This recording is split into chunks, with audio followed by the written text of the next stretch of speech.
بسم الله الرحمن الرحیم. السلام علیکم ورحمت الله وبرکاتو. د امر بالمعروف نهی عن المنکر او شکایتونو اوریدلو وزارت ورځنی لاندې او مهم خبرونه. د پلازمینی کابل ښاري ریاست د امر بالمعروف محتسبینو د خپل ورځنیو کړنو په جریان کې د 22 حوزو اړوند ښوونځیو څخه د وزارت له لوري د ټاکل شوو سپارښتنو د څار په موخه لیدنه وکړه. په دې تړاو د یاد ریاست محتسبین زیاتوي چې د کړنو له شروع سره په یادو ځایونو کې د ډیرو ستونزو مخه نیولې او د وزارت له لوري ټاکل شوي سپارښتنې پلي شوي دي.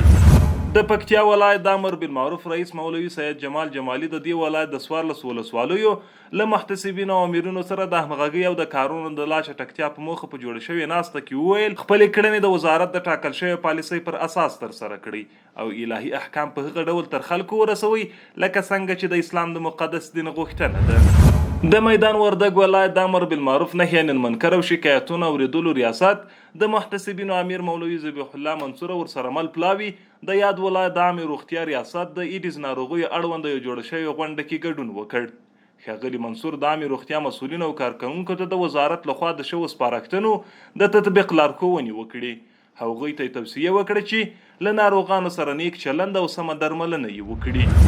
د کندهار ولایت د امر بالمعروف نهی عن المنکر او شکایتونو اوریدلو ریاست محتسبینو د خپل ورځنیو کړنو په جریان کې د یاد ولایت په مرکز ولسوالیو کې د 115 مسجدونو له دیني عالمانو او قومي مخورو او 55 نظامي ځایونو څخه لیدنې وکړي. محتسبینو نوموړو ته په خپلمنځي اتحاد د معروفاتو په اقامه او د منکراتو د مخنیوي په پار لارښوونې وکړي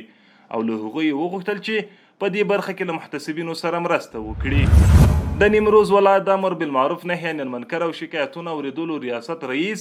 او محتسبینو د یاد ولایت د خاشرود او دلارام ولسوالیو د امر بالمعروف امریت له امیرونو سره ناسته ترسره کړه.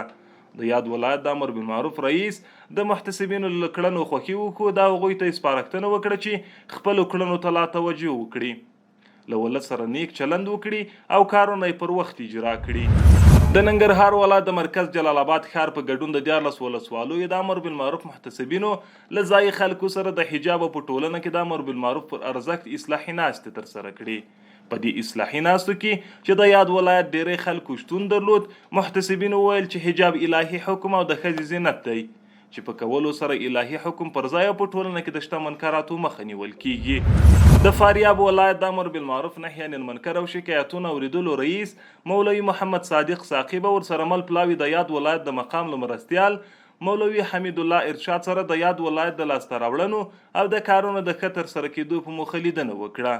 ښاغلي ساقب د ولایت د همکارۍ څخه د مننې ترڅنګ زیاته کړه چې د کارونو د ښه ترسره کېدو په پار باید د مقام او محتسبینو ترمنځ همغږي موجوده وي او په ګډه په ټولنه کې معروفات قایم او د منکراتو مخه ونیسي.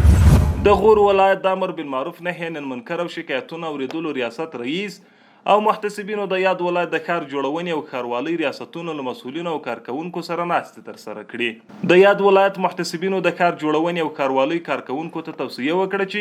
کارونه په پوره اخلاص او ایماندارۍ ترسره کړي او خلکو سره نیک چلند او کارونه په ټاکلي وخت ورته خلاص کړي. د وصل تګي زړونه نور وبکړه په دیدار جوړ د خوار وطن پاسبان شه جوړ دوران وطن معمار